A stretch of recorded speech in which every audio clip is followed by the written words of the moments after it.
সংগ্রামী সাথী বন্ধুরা, মাহমুদ সরকার মনোনয়ন বঞ্চিত হয়েছেন, কিন্তু আপনারা মাহমুদ সরকারের পক্ষে যে গণজোয়ার, যে হাজার হাজার লক্ষ লক্ষ মানুষ তার জন্য পাগল হয়ে আছেন, আজকে তার প্রমাণ দিয়েছেন। এবং সুনামগঞ্জ এক আসনের মাটি মানুষের নেতা হিসাবে আপনারা আখ্যায়িত করেছেন।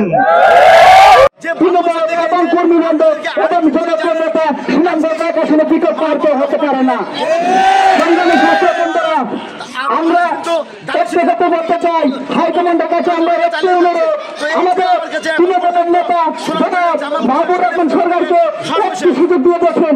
এখন পর্যন্ত আমরা জামালগঞ্জ মাটিতে কখনো এমপি পাইনি। আপনার শুধু আমাদের একটিবারে সুযোগ দিয়ে দেখেন। আমাদের প্রাণপ্রিয় নেতা মাহবুব রহমান মাহবুবের চূড়ান্ত ফলাফল চলতে না আসছে, আমরা মাহবুব রহমান মাহবুবের পক্ষে, আমরা দানের শীষের পক্ষে আমরা আছি। এবং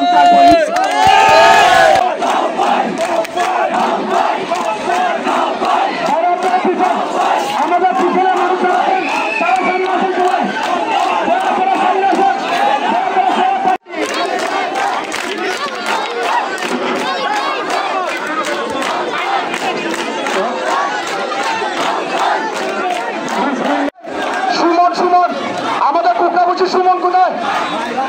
সুমন ব্যাগ নিয়ে আসো, তুমি দ্রুত আসো। আমরা একসাথে একযুগে কাজ করবো। আমি আবার সংক্ষিপ্ত বক্তব্য শেষ করছি।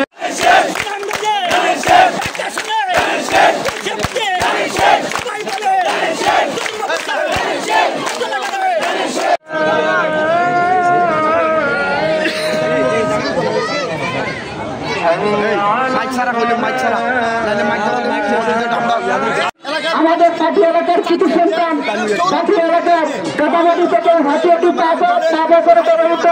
মাহবুব রহমান সরকার বিভিন্ন ছাত্র দলের রাজনীতি শুরু করে। আমরা তার পক্ষে, আমাদের এলাকাবাসীর পক্ষ থেকে আমরা জোর দাবি জানাই যেন সামনে যান, একজন মানুষের সামনে পাবেন না, একজন মানুষের সামনে পাবেন না। নেতা আছে, সবাইকে দেখবে নেতা আছে।